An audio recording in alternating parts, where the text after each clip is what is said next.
सबैलाई यस क्रुसको नाउँमा जय मसीह। आज हामी क्रुसको सन्देश वचनद्वारा हेर्नेछौँ। क्रुस एउटा काठको खम्बा हो जसमा अर्को काठ तेर्स्याएको काठ टाँसिएको हुन्छ। रोमी साम्राज्यमा मृत्युदण्ड दिएका अपराधीहरू यस्तो क्रुसमा टाँगेर मारिने गर्थे। हात र गोडामा किलाकाँटी ठोकेर क्रुसमा टाँगिन्थ्यो र तिनीहरू चाँडै मरोस् भनेर तिनीहरूको खुट्टा भाँच्दथे। यूहन्ना 19:31देखि 33सम्म हेऱ्यौँ भनेदेखि त्यहाँ हामीले पाउँछौँ। क्रुस चाहिँ मानिसहरूको पापको निम्ति येशू ख्रीष्टको मृत्यु र बलिदानको मुख्य चिन्ह हो। मर्कुस 10:45मा हामीले हेऱ्यौँ भने मानिसको पुत्र सेवा पाउन होइन तर सेवा गर्न र धेरैको छुटकाराको मोलको निम्ति आफ्नो प्राण दिन आएको हो भनेर चाहिँ हामीले पाउँदछौँ। क्रुस हामीहरूको दुःखको पनि चिन्ह हो। हरेक क्रिस्चियन ख्रीष्टको खातिर दुःख भोग्न तयार हुनुपर्छ। मर्कुस 8:34मा कोही मानिस म पछि लाग्ने इच्छा गर्छ भने त्यसले आफूलाई इन्कार गरोस् र आफ्नो क्रुस उठाएर मेरो पछि लागोस् भनेर यहाँ बाइबलले भन्दछ। रोमी 6:6मा हेऱ्यौँ भने चाहिँ हाम्रो पुरानो मनुष्यत्व उहाँसँग क्रुसमा टाँगियो ताकि हाम्रो पापमय शरीर नाश होस् र अब उसो हामी पापको कमारा नहौँ भनेर चाहिँ यो चाहिँ हामीले पाउँदछौँ। गलाती 2:20मा पनि मेरो जीवन क्रुसमा टाँगिएको छ भनेर लेखिएको छ र 5:24मा पनि हेऱ्यौँ भनेदेखि जो ख्रीष्ट येशू हुन् तिनीहरूले पाप स्वभावलाई त्यसको वासना र लालसासहित क्रुसमा टाँगिदिएका छन् भनेर चाहिँ हामीले पाउँदछौँ बाइबलमा। यसकारण हामीले यी 3 कुरा चाहिँ थाहा गर्नुपर्छ क्रुसको बारे। अनि हामी चाहिँ हेर्न गइरहेछौँ रोमी 8:17मा ख्रीष्टका सन्तान हौँ भने त उत्तराधिकारी पनि हौँ। उहाँले हामीलाई मोलतिर किन्नुभयो र आफ्नो सन्तान बनाउनु भयो र अब उहाँको सन्तान हो भने उहाँको उत्तराधिकारी पनि हो। उहाँको हक खाने हामी हौँ। उहाँसँग दुःख भोग्छौँ भने त हामी उहाँसँग महिमित पनि हुनेछौँ। उहाँ महिमित हुनुभयो, हामी पनि महिमित हुनेछौँ। आमेन। मुख्य विषय चाहिँ 1 थेसलोनिके 5:23लाई मैले राखेको छु। मानिस प्राण र आत्मा शरीरको रचना भएर बनेको हुन्छ। जब ऊ मर्छ उसको आत्मा र प्राणले शरीरलाई छोड्छ। यदि तिमीहरू परमेश्वरको सन्तान हुन् भनेर तिनको आत्मा र प्राण र परमेश्वरको पक्षमा फर्केर जान्छ, अन्यथा तिनको आत्मा र प्राण नरकमा जानेछन्। जसरी क्रुसमा टाँगिनु भएको थियो उहाँको शरीर मर्यो तर आत्मा र प्राण मरेन। उहाँले उहाँको आत्मा र प्राण परमेश्वरको हातमा सुम्पनु भयो। हामीले लुका 23:46 पढ्यौँ भने त्यहाँ चाहिँ उहाँले आफ्नो प्राण र आत्मा चाहिँ परमेश्वरको हातमा सुम्पनु भयो र उहाँको शरीर मात्रै मृत्यु भएको र तेस्रो दिनमा उहाँ बौरी उठ्नु भएको पाउँदछौँ। परिचय चाहिँ गलाती 3:13 र 14लाई राखेको छु। उहाँले चाहिँ 3 कुरा गर्नको निम्ति हाम्रो जस्तै 3 कुरा क्रुसको कुराहरू हामीले अगाडि गरेका थियौँ, त्यस्तै 3 कुरा चाहिँ यहाँ चाहिँ व्यवस्थाको श्रापबाट हामीलाई छुटकारा दिन गलाती 3:13मा यसरी भनेको छ, हाम्रा निम्ति श्राप बनेर ख्रीष्टले हामीलाई व्यवस्थाको श्रापबाट मोल तिरेर छुटाउनु भयो किनकि काठमा झुन्डिने हरेक श्रापित हुन्छ भनेर रोमी 6:23लाई हेऱ्यौँ भने पनि त्यहाँ पनि हामीले ती कुराहरू पाउँछौँ। अब्राहमको आशिष दिनको लागि गलाती 3:14मा हेऱ्यौँ भने हामीलाई दिएको आशिष ख्रीष्ट येशूमा द्वारा अन्य जातिहरूमा आओस् भनेर उत्पत्ति 22:16-18 हेऱ्यौँ भने हामीले हिब्रू 11:19 हेऱ्यौँ भनेदेखि त्यहाँ हामीहरूले ती कुराहरूलाई व्याख्या गरेको पाउँदछौँ। तेस्रो चाहिँ पवित्र आत्मा दिने प्रतिज्ञा गर्नुभएको छ क्रुसमा मर्नुको कारण। गलाती 3:14को दोस्रो हरफमा हामीले पाउँछौँ हामी विश्वासद्वारा प्रतिज्ञाका पवित्र आत्मा प्राप्त गर्न सकौँ। यूहन्ना 1:12ले भन्दछ, रोमी 8:16ले पनि भन्दछ, जब तपाईँले पवित्र आत्मा पाउनुहुन्छ परमेश्वरलाई अब्बा पिता पनि पुकार्न सक्नुहुनेछ। रोमी 8:15 तपाईँको नाउँ स्वर्गमा जीवनको पुस्तकमा लेखिनेछ। लुका 10:20 पनि यसरी भनिएको छ। फिलिपी 3:20 पनि तपाईँसँग स्वर्गको नागरिकता हुनेछ। यो पवित्र आत्माको कारणले भएको हो, जुन परमेश्वरको हृदय र शक्ति हो। हामी निष्कर्ष, अब हामी निष्कर्षमा जानेछौँ। हिब्रू 10:12 हेरौँ। ख्रिस्टले त पापहरूको निम्ति सदाको लागि एउटै बलिदान चढाउनुभयो, अनि उहाँ परमेश्वरको दाहिने बाहुलीतर्फ विराजमान हुनुभयो। उहाँले सदाको निम्ति पापहरूको निम्ति बलिदान हुनुभयो र मानिसको पापहरू मोल तिर्नुभयो। यसकारण हामी उहाँलाई महिमा गर्छौँ, उहाँलाई उचाल्दछौँ, उहाँको सधैँ नै उहाँलाई प्रशंसा गर्दछौँ। हिब्रू 10:17 र 18 पनि यसरी लेखेको छ, तिनीहरूको पाप र तिनीहरूको दुष्कर्महरू म फेरि सम्झने छैन भनेर त्यहाँ भनेको छ। अब जहाँ यी सबैको क्षमा हुन्छ, यहाँ चाहिँ यी सबैको क्षमा हुन्छ, क्रुस चाहिँ त्यो ठाउँ हो जहाँ चाहिँ पापको क्षमा हुन्छ भनेर त्यहाँ भनेको छ। त्यहाँ अब फेरि पापको निम्ति कुनै बलि छैन। एकचोटि बलिदान हुनुभएको छ ख्रिस्ट, उहाँको बलिद्वारा चाहिँ हाम्रा सबै पापहरू क्षमा भएका छन्। हामी देख्छौँ दुईटा चोरहरूको बिचमा येशू ख्रिस्टलाई जुन क्रुसमा राखेको थियो र एउटा चोरले चाहिँ उहाँलाई गिजाउँदै थियो र अर्को चोरले चाहिँ तपाईँ मर्नुहुन्छ र स्वर्ग जानुहुनुहुन्छ भने मलाई सम्झनुहोस् भनेको थियो। त्यहाँ त्यसले स्वीकार गरेको थियो। त्यो चोरले त्यहाँ धेरै पापहरू गरेको थियो, डकैतीहरू गरेको थियो, चोरी, लुटपाट, अनेक डकैतीहरू गरेको उसको पाप। त्यतिखेर तिमी मसँग स्वर्गमा हुनेछौ भनेर येशूले त्यही क्रुसमा दुईटा चोरहरूमध्ये एउटा चोरलाई चाहिँ तिमी आजै नै मसँग स्वर्गमा हुनेछौ भनेर भनेको हामीले पाउँदछौँ। त्यसको पाप क्षमा भएको छ, त्यसले त्यो चाहिँ पापबाट पखालेको छ। येशू ख्रिस्टको रगतले ऊ धोइएको छ, ऊ चाहिँ स्वर्गको हकदार बनेको छ भनेदेखि हाम्रो जीवनमा पनि हामीले अनगिन्ती पापहरू पहिला गरिसकेका छौँ भने आज येशू ख्रिस्टले बगाउनु भएको रगतद्वारा हाम्रो पापको मोल तिरेर सदाको निम्ति उहाँले हाम्रो पापको मोल तिरिदिनु हो र हामी चाहिँ धर्मी ठहरिएका छौँ र हामी स्वर्गको हकदार भएका छौँ र येशू ख्रिस्टले तिमीहरू पनि आजै स्वर्गमा हुनेछौ भन्ने वचनलाई हामी याद गर्दछौँ। त्यसकारण अब फेरि पापको निम्ति कुनै बलि छैन। उहाँ एकैचोटि बलि हुनुभयो, अब पापको निम्ति बलि छैन। त्यसकारण हामीले घरिघरि पाप गर्नु हुँदैन।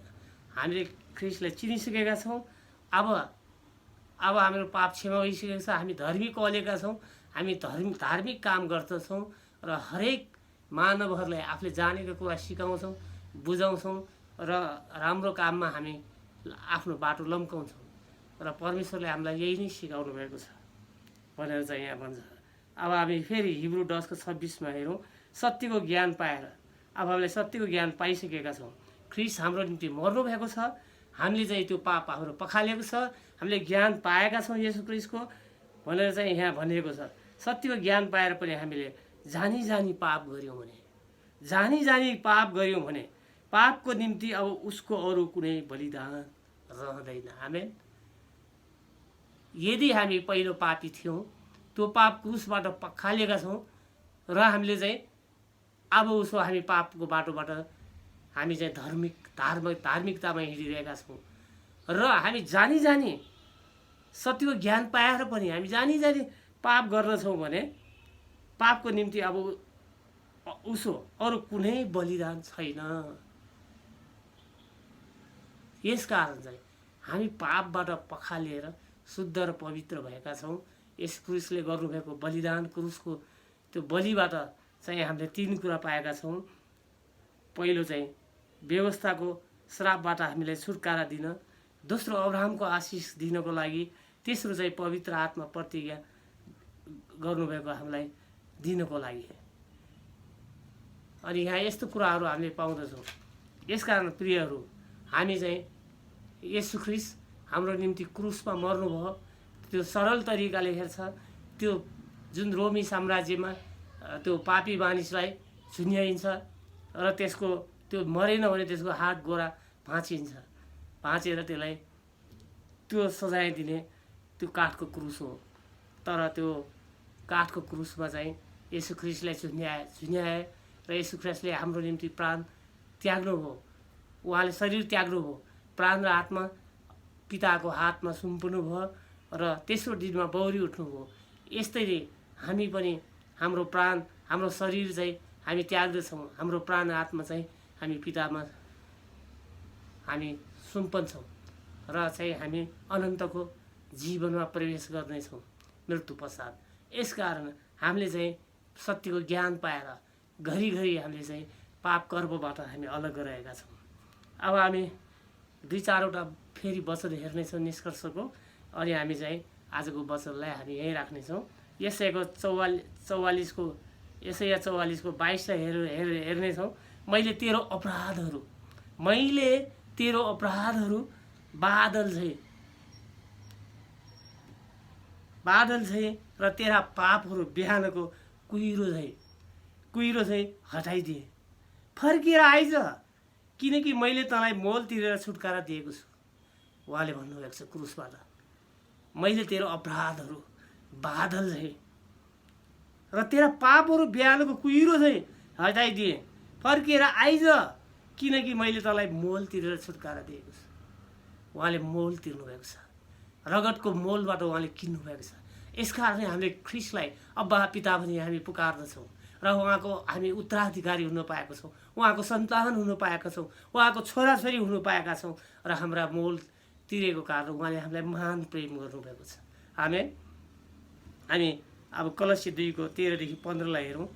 तिमीहरू आफ्ना अपराध र शरीर अनुसार बेखटनामा मरेका थियो भनेर यहाँ भन्छ, तर परमेश्वरले हाम्रा सबै अपराधहरू क्षमा गरिदिए र उहाँसँग जीवित पार्नुभयो र हाम्रो विरुद्धमा रहेको तमसुक र त्यसको सबै कानुनी दाबीहरूलाई क्रुसमा किला ठोकी रद्द गरिदिनु भयो। उहाँले हाम्रा सबै दाबीहरू, तमसुकहरू उहाँले क्रुसमा किला ठोकेर उहाँले चाहिँ रद्द गरिदिनु भयो र हाम्रा पापहरू त्यो किलाद्वारा, त्यहाँ ठोकिएको किलाद्वारा रद्द भइसकेको छ र हामी धर्मी धरेका छौँ। उहाँले प्रधानताहरू र सारी शक्तिहरूलाई निशस्त्र पारिसक्नुभयो। ती सबै माथि क्रुसमा विजय प्राप्त गर्नुभयो र तिनलाई खुल्लम खुल्ला तमासा बनाइदिनु भयो। आमेन। यसकारण चाहिँ हामी ख्रिस्ट चाहिँ हाम्रो निम्ति क्रुसमा मर्नुभयो। त्यस भएर क्रुसको बलिदान, क्रुसबाट दिनुभएको सन्देश, हामीले त्यहाँ क्रुसबाट उहाँले के भन्नुभएको छ, उहाँले भन्नुभएको कुराहरू हामीले राम्रोसँग हेऱ्यौँ भनेदेखि हामी परमेश्वरको छोराछोरी, हामी कहलाइनेछौँ। आमेन। यसकारण हामीले हाम्रा पापहरू क्षमा भएको छ। हामी घरिघरि पाप गर्दैनौँ। हामी क्रिस्चियन भनेर हामी नुन र ज्योतिका सन्तान भएका छौँ। नुन र ज्योति चम्किन्छ, नुन स्वाद दिन्छ। हामी चाहिँ स्वाद दिने अनि चम्किने भएका छौँ। आमेन। अब हामी अन्तिम पद एउटा हेर्नेछौँ र आजको वचनलाई विश्राम गर्नेछौँ। यशाया 1:18-19 हेरौँ। हामी सँगसँगै बसेर आफ्नो कुराको छलफल गरौँ। हामी छलफल गरौँ। आज हामी हरेक क्रिस्चियन आफूहरू बसेर छलफल गर्ने, प्रार्थना गर्ने भनेर चाहिँ यहाँ सिकाइरहेको छ। तिमीहरूका पापहरू सिन्दुरे रङका भए तापनि ती हिउँ जस्तै सेता हुनेछन्। त्यो पाप चाहिँ त्यस्तो सिन्दुरे रङको, गाढा रङको रङ जस्तो भए तापनि त्यो चाहिँ हिउँ जस्तै सेता हुनेछन् र ती पापहरू त्यहाँ मेटिनेछन् र त्यो सेतो हुनेछ भनेर भनेको छ। गाढा राता रङका भए तापनि ती ऊन जस्तै हुनेछन्। हामी परमेश्वरको वचन चाहिँ हामीले यसकारण चाहिँ उहाँको महिमा, प्रशंसा र आराधना गर्नु अत्यन्त जरुरी छ र क्रुसको सन्देश चाहिँ सुन्नुपर्ने छ। यो वचन तपाईँहरूले सुन्नुभयो र आफ्नो घर परिवार, आफ्ना छोराछोरी, आफ्नो इष्टमित्रहरूलाई सुनाउनुहोस् र हरेक मानिस चाहिँ आफ्नो पापको मोल चाहिँ यसुले तिर्नुभएको छ। यसकारण चाहिँ हामी यसु ख्रिस्टलाई नै परमेश्वर भनी पुकार्दछौँ, किनकि उहाँले हाम्रो निम्ति गर्नुभएको महान प्रेम, क्रुसमा गर्नुभएको प्रेमलाई हामीले बुझ्यौँ अनि उहाँको अनुसरण गर्ने, उहाँको नाउँको प्रचार गर्ने भएका छौँ। तर हामी क्रिस्चियन धर्म प्रचार गर्ने हामीहरू होइनौँ।